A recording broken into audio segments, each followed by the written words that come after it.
కుంభరాశి వారు 2025లో మిశ్రమ అదృష్టాన్ని అనుభవిస్తారు. మీరు అప్పుడప్పుడు సగటు ఫలితాల కంటే మెరుగైన ఫలితాలను సాధించవచ్చు. ఒకవైపు మొదటి ఇంట్లో శని ప్రభావం మార్చ్ తర్వాత క్షీణిస్తుంది, ఇది మీకు మరింత శక్తివంతంగా అనుభూతి చెందడానికి సహాయపడుతుంది. మీరు అసంపూర్తిగా ఉన్న పనులను వేగవంతం చేయగల సామర్థ్యాన్ని కలిగి ఉంటారు. ప్రయాణం మీకు ప్రయోజనాలను కూడా అందిస్తుంది. మే నెల తరువాత మొదటి ఇంట్లో రాహువు సంచరించడం వల్ల మరోసారి అదే సమస్యలు తలెత్తవచ్చు.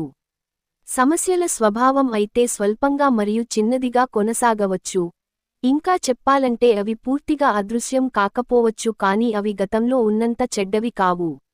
మీ ఆరోగ్యాన్ని చూసుకోవడం మంచిది, అలాగే మీ నిజమైన శక్తికి అనుగుణంగా పనిచేయగలరు.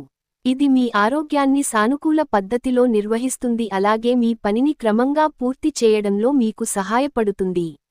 ఈ సంవత్సరం మీ తల్లి ఆరోగ్యాన్ని పర్యవేక్షించడం చాలా ముఖ్యం. మే నెల మధ్యకాలం తర్వాత బృహస్పతి మీకు అనుకూలమైన స్థితిలో ఉంటాడు, వివిధ ప్రయత్నాలలో విజయం సాధించడంలో మీకు సహాయం చేస్తాడు. మీరు విద్యార్థి అయితే మే నెల మధ్య నాటికి మీ గ్రేడ్లు గణనీయంగా మెరుగుపడతాయి. ఈ బృహస్పతి సంచారం నుండి ప్రేమ సంబంధాలు కూడా ప్రయోజనం పొందుతాయి. బృహస్పతి సంచారం నిశ్చితార్థం, వివాహం మరియు వైవాహిక జీవితానికి అనుకూలంగా ఉన్నప్పటికీ కేతువు కొన్నిసార్లు వివాహ బంధంలో చిన్న సమస్యలను కలిగిస్తుంది.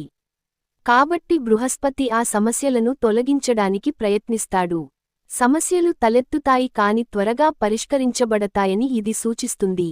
ఇదే విధంగా పని, వ్యాపారం, ఉద్యోగం మొదలైన వాటిలో చిన్న చిన్న తేడాలు వచ్చినా కూడా పనులు ఎడతెరిపి లేకుండా సాగుతాయి. మీరు ఈ సంవత్సరం వివిధ రంగాలలో చిన్న సమస్యలను ఎదుర్కోవచ్చు, కానీ కష్టపడి ఇంకా ఆలోచనాత్మకంగా ప్రిపరేషన్ చేసుకుంటే మీరు వాటిని దాటి విజయం సాధించగలరు. పరిహారం: మెడలో వెండి గొలుసు ధరించడం శుభప్రదం. శని దేవునికి నువ్వుల నూనె అర్పించండి. శనివారం రాహుకాలం సమయంలో దుర్గాదేవిని పూజించండి.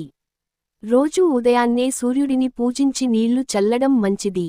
హనుమంతుడిని ఆరాధించండి, ముఖ్యంగా మంగళవారాలు మరియు శనివారాలలో. అంతా శుభమే జరుగుతుంది.